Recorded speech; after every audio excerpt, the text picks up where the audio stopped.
The story of the transition to the modern world we live in today starts, unfortunately, again with famine. This brings us back to something we mentioned earlier on in the course when we were talking about atmospheric and oceanic circulation. This is an image from a document that was published monthly going back to 1771. Now, I'm still not sure why this happened, but the Moravians established a monastery in Nain, Labrador in 1771, and they were fascinated with the weather of Labrador. So people back in Europe regularly read these magazines that talked about the weather of Nain and Labrador. We can still find copies of these manuscripts in places like Freistadt in southern Austria, where they're kept in a church. Now, Nain is located here. As I mentioned earlier, it's not easy to get to. There is a semi-regular flight in the summer, but that implies the weather's going to be fairly good. So we have very detailed records kept by the monks in the monastery here in Nain, again, going back to 1771. And that's important for us. One of the reasons we went there to get a tree is that was the northernmost range of large trees. So we hoped we would get a large tree, and we did get a large tree. It was about 300 years of age when it was cut down, not by us, but it was cut down. We got a slice, which is called a cookie, and we analyzed it for its isotope values. Now, Sandra Timsick had done the reconstruction, and what you can see here is a decline in temperatures to the early 1800s. The year without a summer occurred right in here. We see a climb up out of that cold period into the early 1840s or so, and then we see a decline again. And we're going to focus for a few minutes on this period of time here when temperatures begin to decrease again. And this brings us to Ireland, a place where poor people were forced into raising potatoes as their only means to generate enough food to feed themselves and their families. Much like other European cultures, the Irish would divide their property. When they had sons, the sons split the remaining property. And as you can imagine, if you're poor, you don't have that much property in the first place.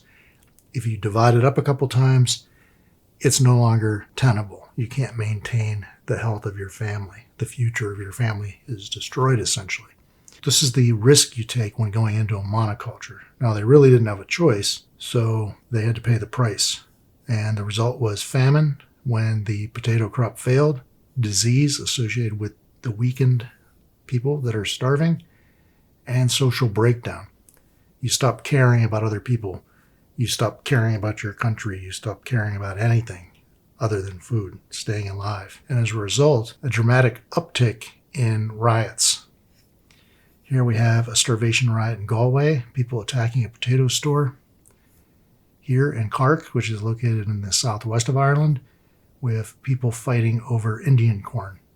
This is corn that came from America. Native American tribes actually helped save numerous people in Ireland by generating money and food to Ireland, even though they themselves didn't have much. And then, as a last resort, some people would agree to give up their religion. They would agree to give up Catholicism and become Protestant if they wanted soup to stay alive. So the worst hit areas are here in the southwest. This is Dingle, Kerry, up here, Galway, Connemara, and up into Donegal. So all along the west coast here, the very rocky, wet portions of Ireland where people held on to their culture the longest. This is today known as the Gaeltacht, where people speak Irish as part of their everyday life.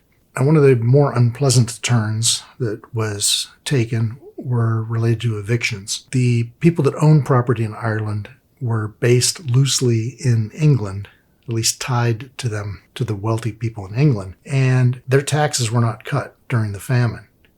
So as a result, the more people they had, the more taxes they had to pay for their property. So they had to get rid of these people. And you couldn't just throw them out of the house because they might move back in. So government agents would come, throw the people out, and then tear the roof down, burn the house, destroy the house. And the people are left then with no alternative but to go onto the road or live in ditches next to the road with some structures built from the destroyed houses. If you go to Ireland today, This is an example of a quaint Irish cottage. Quaint meaning small, and people think it looks cool. It's got a thatched roof. These thatched roofs are supported by the European Union. You get a tax break. I think it's €3,000 a year for having a thatched roof, if you're willing to put up with animals living in here and all the other stuff. So what they would do is tear this roof off the place and knock some of the walls down. And the result is, wherever you go in Ireland today, you see these houses, destroyed houses everywhere. And at first you think, well, that makes for great scenery, but then you think that every one of these represents a family that was destroyed. Either they died from the famine, they died from disease, or they died from exposure. If they were lucky, maybe they moved to Canada or the United States. Inside, they lived a pretty simple life. And this goes to show that even the wealthy people at the time suffered from the famine. So when they could no longer pay their rent, they lost their holdings and their houses fell into disrepair. This is a very large house on the west coast of Ireland that was abandoned a couple hundred years ago. The graveyards show the signs of the famine everywhere you go. In some cases, these are mass burials. People couldn't afford to have a coffin made. They couldn't afford a burial, so they were just thrown into a pit. There are no identities on any of these people. So they're unknown people that went to the poorhouse to stay alive. They died of fever in the poorhouse, most likely, and they were buried in a common pit behind the workhouse. So these are common sites today. This is a field that was adjacent to the workhouse that is filled with bodies. It's underlain by hundreds of people. And also around Ireland, since the 90s, when the economy improved, they put up memorials wherever these fields were known to exist. Some tragedies are commemorated. This is the Dolu tragedy, and it was dedicated to a number of people that were escaping starvation by walking a road looking for work, and they were hit by a gale here and blown into this lake. This is a monument in another small town in Western Ireland. In Gaelic, what this says is this monument was placed with the purpose of honoring the people of the parish that died in the Great Hunger, the famine on Guatemala from 1846 to 1849. May God have mercy upon their souls. Other examples, this is in Westport, one of the main ports of escape from Ireland. Unfortunately, the ships they used were the worst ships afloat, and they often sank. The ships that didn't sink were so bad, the food was so bad, the water was so bad, that in some cases most people died on the way across the ocean. So they became known as coffin ships. And the result was the departure from Ireland of about 1.5 million people. Another 1 million people died from fever and starvation, and other people just disappeared. Ireland had a population of 8.5 million in 1845. Today it's 3.5 million. So the population has not recovered yet, almost 200 years later. Now, the policy of the British government was laissez-faire, meaning it is what it is. Whatever happens, happens. Something most people don't know about the Great Famine or the Great Hunger is that food was exported from Ireland throughout the entire famine. So there was more than enough food produced to feed everybody in Ireland. In fact, substantially more food than was needed to feed everybody in Ireland. But money crops are worth money, and they can't be interfered with. So if we're going to make money off of something, that's the most important thing. And here we have some contemporary quotes. Ireland was actually producing sufficient food, wool, and flax to feed and clothe not 9, but 18 millions of people. Yet a ship sailing into an Irish port during the famine years with a cargo of grain was sure to meet 6 ships sailing out with a similar cargo. Now, livestock was exported, grain was exported, beer was exported, whiskey was exported. One of the things that people do in times of surplus is they convert grain into alcohol. This is for 2 reasons. 1, people like alcohol, they pay for it. 2, the grain doesn't go bad. You've made something valuable out of that grain before it spoils or gets infested with vermin, rats, whatever. A portion of this was related to racism. Now, the Irish were considered just slightly more advanced than Negroes at the time, and slightly more advanced than the Tasmanian Aboriginals. Certainly not as sophisticated as the refined English person. So it's easier to envision not taking care of people if you consider them inferior creatures, not even quite human. Meanwhile, in India, conditions were probably even worse. Ireland suffered from cold and wet, accompanied by disease and famine. In India, a complete failure of the Indian monsoon had resulted in massive starvation. This was in a time England had firmly established itself as the colonial power in the region. So they had moved people away from traditional ways of farming and living to the commercial benefit of Europeans in India. The result was a series of severe famines, probably the most significant, 1876 to 1877-78.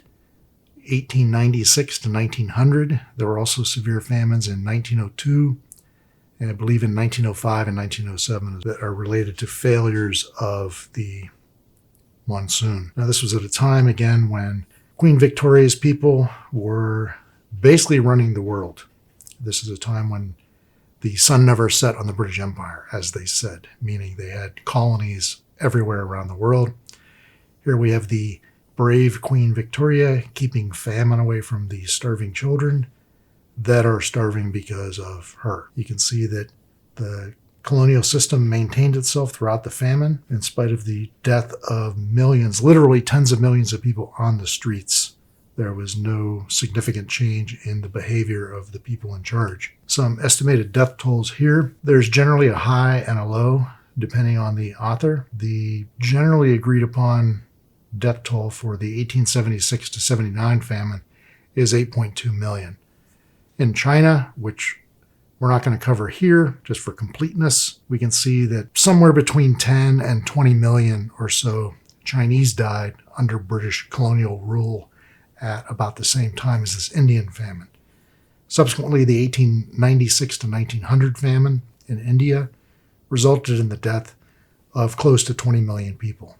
In China, another 10 million. In Brazil, 1 to 1.5 million.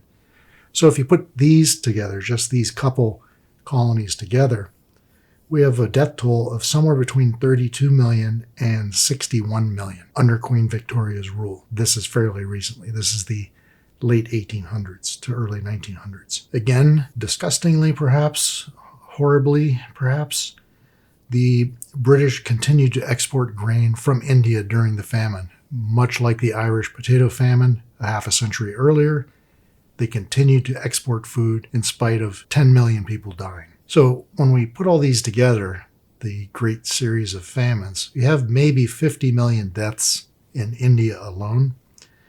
And again, this is over a relatively short period of time, from the late 1700s to the 1960s. That's 50 million people that starved to death or died from famine-related disease, not counting the people that died from other causes at this time. Now, we'll get back to these churches. I started to make a big deal out of them in the Middle Ages. Remember, the cornerstones were laid in the 1200s for both the church in Florence and the church in Cologne. And over 600 years later, they finally put the facade on the churches. So what was it that took so long? Well, it was massive death. In the early 1300s, we had the 14th century famine from 1315 to 1322. Again, that knocked down about 30% of the population of Europe.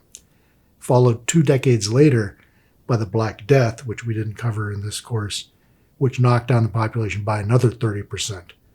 So we've had 2 closely timed incidences of 30% death rates in Europe The result was most of the skilled labor was wiped out. The people that knew how to make things, the people that knew how to manage large blocks of stone, for instance, that's a rare commodity, that knowledge at this time. So when you kill those people selectively, the labor force and the brain power is wiped out.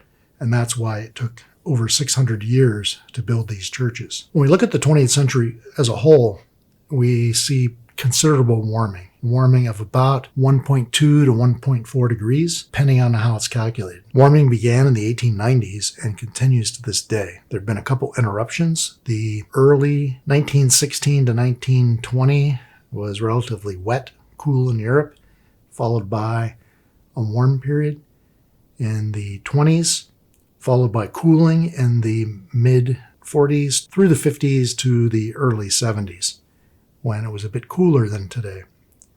We saw an increase from 1900 to 1939 in westerly winds. That's a zonal flow directly west to east at mid-latitudes in North America, for instance. When we put these together as a series of maps, some of the great, for the most part, negative events of the last 100 years, we see the Asian monsoons suffered a series of failures, which we had just mentioned, going back into the 1870s, where the annual rainfall is missing. We don't have that monsoon period. We don't have the rain that's necessary to produce the food that's necessary to feed the huge population of India. In 1919 to 1938, we see a general warming of the Arctic, and this led people to consider moving further to the north. Subsequently, it was followed by the drought years of 1931 to 1938. Again, we have an increased zonal flow.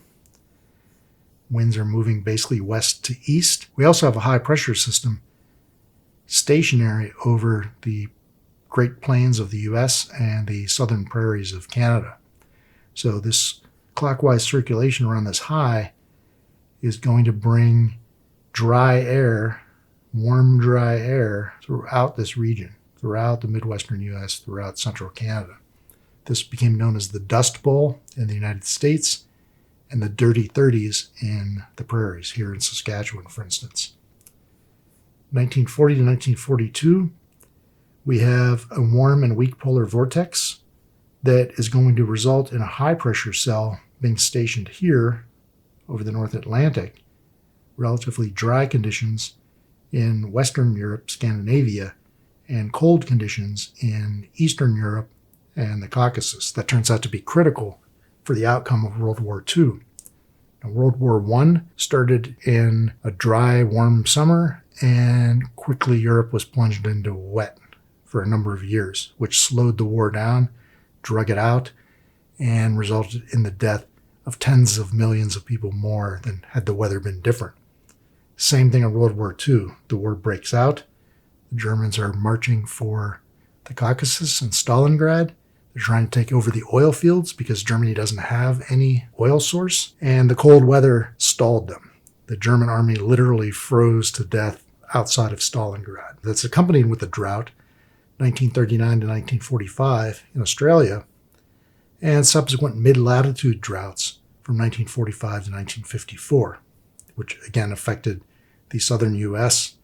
and continental Europe. So when we look at the 20th century from a global perspective, as the Intergovernmental Panel on Climate Change, the IPCC, has done for the UN, we see a warming that occurs in stages. So we're coming out of the mid-1850s. We see a spike followed by a cooling that turns into a warming here in around the 1920s and 30s.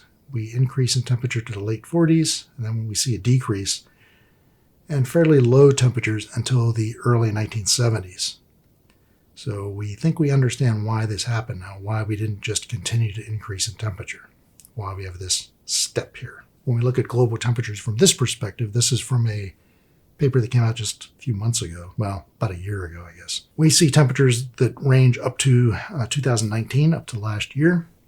And this is relative to the 1880-1910 baseline climate, the 30-year period from 1880 to 1910. So we can see the temperatures have gone up about a degree to almost a degree and a half over the last 100 years. In Northern and Western Europe, Rainfall came, starting in particular on the Western Front in 1916. This is when the troops were already bogged down.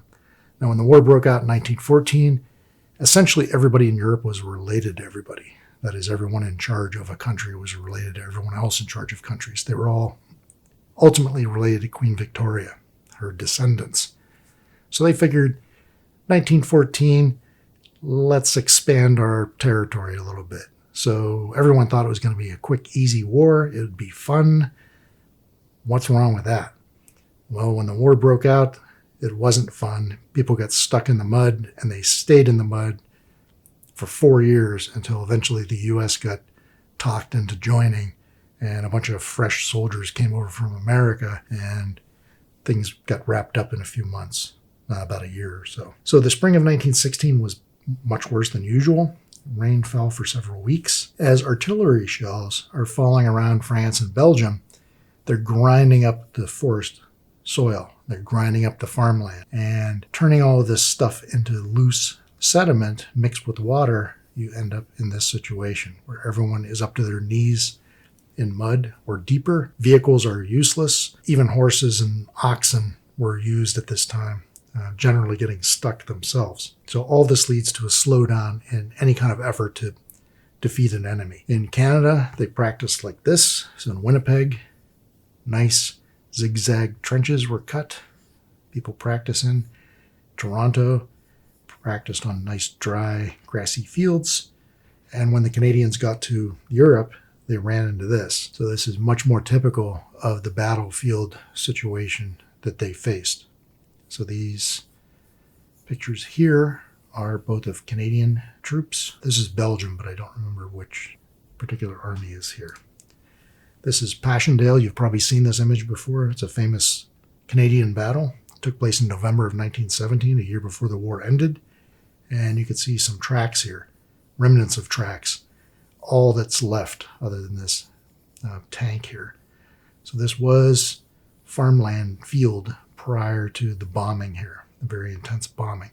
Even to this day, people still hit munitions. There's still grenades popping up in bags of potatoes in Belgium occasionally. This additional precipitation continued into the 1920s and 1930s, with subpolar cyclones becoming larger and therefore spreading their wind circulation further into the Arctic. So they're taking middle latitude wind higher into the Arctic, increasing the length of the growing season at the high latitudes. In Europe, the growing season increased by as much as 2 weeks compared to the 1800s. In America and Canada, farmers were using the great new inventions that were producing bigger and bigger yields every year, including the disc furrow plow here, which grinds the soil up, effectively killing the weeds, but pulverizing the soil. Now, when the soil dries out, it's pulverized dust. That turns out to be a problem. So in the US and Canada, because they weren't devastated by the war as Europe was, the farmers saw this as a great opportunity. They took out loans, they bought new fancy equipment, and they got to work in the 1920s. After 1925, alpine glaciers are disappearing. They're moving up valley floors into the mountains. We have stronger westerlies over the Pacific, and these are ultimately going to play a major role in what happens to these farmers in North America. As the airflow becomes more zonal, we have less precipitation moving up from the Gulf of Mexico, and the Great Plains and the prairies dry out. So this comes after American farmers make great technological advances, and they take out big loans because this is the golden time. Europe needs food. We have brand new farm equipment. We can make a lot of money. So they started farming in areas that had formerly been unsuitable prior to the rains of the 1910s and 1920s. So the 10s and the 20s were a period of exceptional rainfall in parts of the U.S. There was a great flood, in fact, in 1927. So people make the assumption, if that's what it's like this year, then it's going to be the same next year. That didn't work out. The drought hit the eastern part of the country in 1930 in Oklahoma, and in 1931 it moved towards the west. By 34, it turned the Great Plains into a desert. And a famous, very famous World War II battlefield reporter named Ernie Pyle wrote, "If you would like to have your heart broken, just come out here." So this is as he was touring Kansas in June of 1936. This is dust storm country. It's the saddest land I've ever seen. So here we have some images, fairly famous images of farms that were devastated. The soil blew away. Sometimes it blew all the way into the Atlantic Ocean, but for the most part, it blew back and forth over the Great Plains, burying farms after destroying the fields. So this comes just after the economic boom of the Roaring '20s. Remember, coming out of World War, the U.S. was in great shape. We had a big new army with fancy equipment.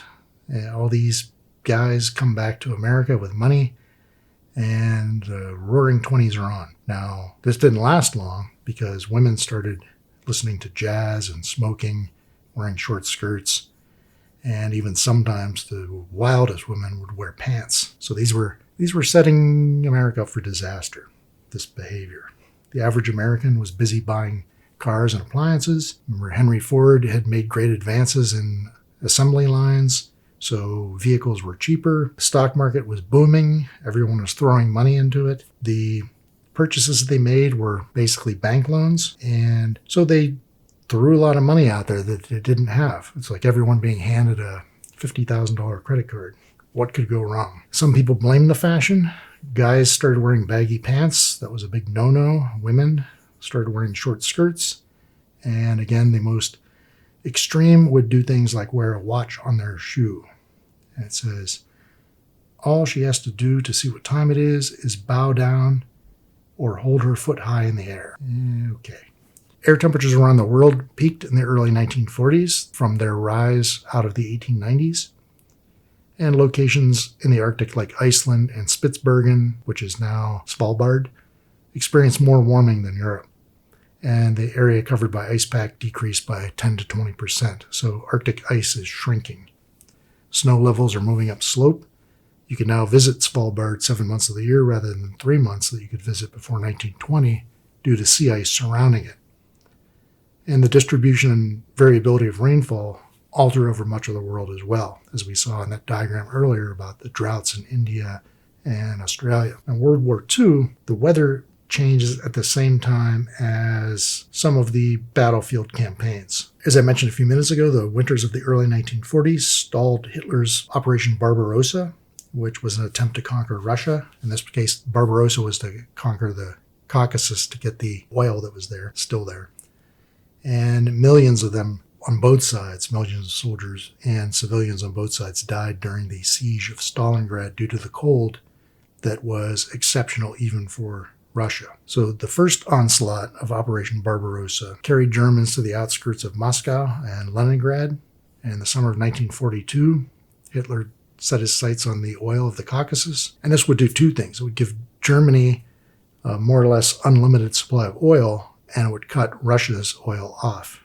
So those were two major goals that could be accomplished at the same time. And because Hitler was a bit of an egoist, he ordered his army to take Stalingrad no matter what. Smash the enemy forces concentrated there, occupy the town, and block land communications between the Don and the Volga rivers. This is when people like Vasily Zaitsev become famous, superstar in Russia. He was a sniper picking off German officers and soldiers. This change in atmospheric circulation returned the monsoons to India.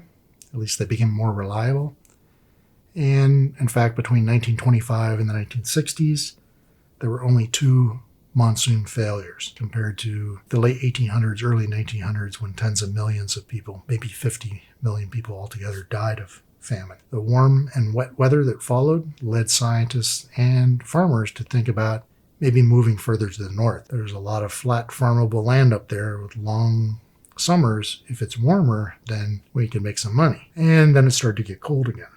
So in the 1950s, there was a change in circulation that lowered global temperatures to approximately where they were in 1900 and 1920.